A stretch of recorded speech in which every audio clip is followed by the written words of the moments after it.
Good morning students, कैसे हो? अब आपने पेपर दे दिए, बिल्कुल फ्री हो चुके हो, तो अब रूटीन में आप अपनी पढ़ाई शुरू कर दो। ठीक है। अब ये मैं आपको एक अनुच्छेद करा रही हूँ जो आपके पाठ्यक्रम में है। सांच बराबर तप नहीं, झूठ बराबर पाप।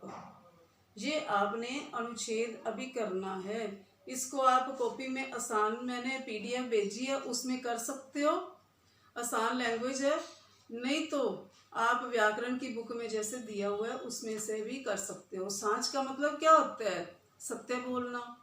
और सांच बराबर तप नहीं, मतलब जो सच बोलना है उससे बड़ी तपस्या कोई नहीं है।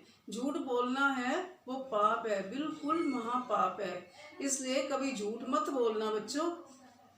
आपको रोज स्कूल में भी यही कहा जाता है, घर में माँ बाप भी यही सिखा रहे हैं कि आपको हमेशा सच बोलना चाहिए। सच बोलने वाले का सम्मान पूरा होता है, लोग उसकी इज्जत करते हैं। और जो झूठ बोलता है, एक बार झूठ बोल लेगा, 10 बार ऊपर से झूठ छुपाने के लिए बोलने पड़ेंगे।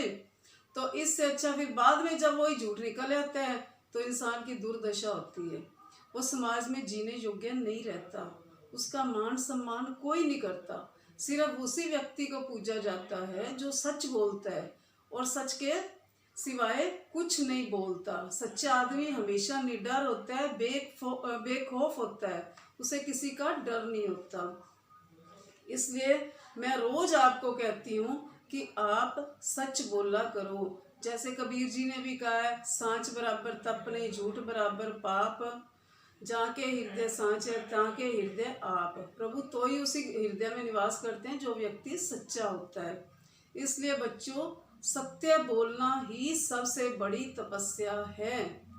हम आपको रोज स्कूल में यही समझाते हैं। सत्य बोलने पर बहुत सारी कहानियाँ भी आपको सुनाई जाती हैं, समझाई जाती हैं, जिसका कि आपके ऊपर असर पड़ता है। माँ बाप भी आपके लिए सत्य बोलते हैं और एक एग्जाम्पल बनते हैं। किस लिए बनते हैं? ताकि कल को आप ये ना कह सको कि आप तो ऐसे करते थे। ठीक है ना? तो हमेशा आपने सच ही बोलना है और सच का साथ देना है। जो सत्य बोलने वाला व्यक्ति होता है ना, वो हमेशा ये दुनिया में कामयाब होता है। कैसे होता है? जो सच की नैया है ना, वो हिलती डुलती जरूर है पर डूबती नहीं। एक दिन वो सत्य जब सामने आता है, पता चल जाता है, तो बहुत ही अच्छा रहता है। तो इसलिए आपको क्या चाहिए बच्चों? झूठ नहीं बोलना, सच बोलना है। ये वाला अनुच्छेद दिया हुआ है उसमें, तो आप इसको अच्छी तरह से तैयार कर लेना, याद भी करना। अब साथ के साथ होमवर्क करते जाना। एक बात और मैं आपको बता रही हूँ, जब भी हम ऑनलाइन क्लासेस लगाते हैं ना, तो आपको क्या करना है? हमेशा ऑनलाइन क्लास लगानी है। मैंने सारा नोट करना है आपका रिकॉर्ड। उसके बाद जो आपकी असेसमेंट है वह ऑनलाइन क्लास के आधार पर भी लगेगी, उसके भी मार्क्स होंगे। जो बच्चा ऑनलाइन क्लास नहीं लगाएगा उसके मार्क्स कट जाएंगे। और कॉपियों में जो आप काम करते हो वो सारा काम सही होना चाहिए, राइटिंग साफ होनी चाहिए। टाइम से कॉपी जो जमा कराएगा सिर्फ उसी के मार्क्स लगेंगे। 5 मार्क्स कॉपी के होते हैं। तो आप इन बातों का ध्यान रखोगे। ठीक है बच्चों? तो अब आप मेरा कहना मानो, साथ की साथ ही पढ़ाई शुरू कर दो और अब आगे से ज़्यादा अच्छा रिजल्ट लो।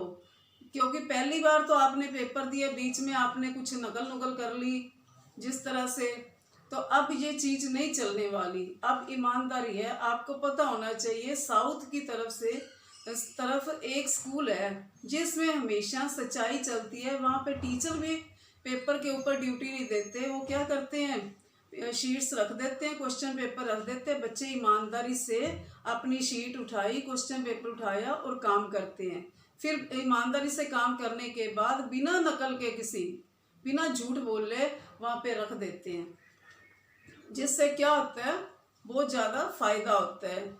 ये ईमानदारी है, ये सच्चाई है ना, जो आगे चल के आपने और बहुत काम आएगी। आपने और भी लोगों के दृष्टांत पढ़े होंगे, सुने होंगे, जिससे आपको पता चलता है कि हमें भी जीवन में सत्य को अपनाना चाहिए। मैं मानती हूँ सत्य बोलना कठिन होता है। क्यों कठिन होता है?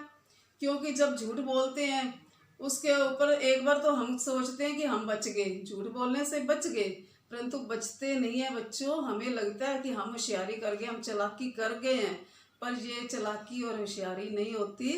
इसमें क्या होता है कि खुद को धोखा दे रहे होते हैं। हम जो अच्छा इंसान बनने की कोशिश करते हैं वो नहीं बन पाते। लाइफ में ईमानदारी और सत्य की ही जीत होती है। हमारी संस्कृति में ये भी कहा गया है, सत्यम शिवम सुंदरम। इसमें सत्य को ही आगे रखा गया है। सत्यम शिवम सुंदरम में सत्य को ही आगे रखा गया है। हमारा जो ध्येय है वो भी आपको पता है, सत्यमेव जयते, है ना? है, आपको पता ही है सब कुछ। तो अच्छा बच्चों, अब आप क्या करोगे, इस अनुच्छेद को कॉपी में नहीं उतारना आपने। वैसे तो मैं पीडीएफ भेज रही हूँ, उसको थोड़ा आसान बनाया हुआ है। अगर आपको लगे कि मैंने यही करना है तो उसको कॉपी में उतार लो, वरना जो व्याकरण में चीज़ें दी हुई हैं, टॉपिक दिए हुए हैं अनुच्छेद के, पत्र के, व्याकरण के, वो सारे कॉपी में मत किया करो। कॉपी में सिर्फ टेक्स्ट बुक के क्वेश्चन आंसर ही लिखा करो, ठीक है? और कैसे हो, अब घर में रह के अच्छी अच्छी आदतें सीखो। सारा कुछ भूलना नहीं, हमने घर में बैठ के सब कुछ भूल गए, वो सारी चीज़ें छोड़ दो, ठीक है? अच्छा बच्चों, ऑल द बेस्ट, ठीक है?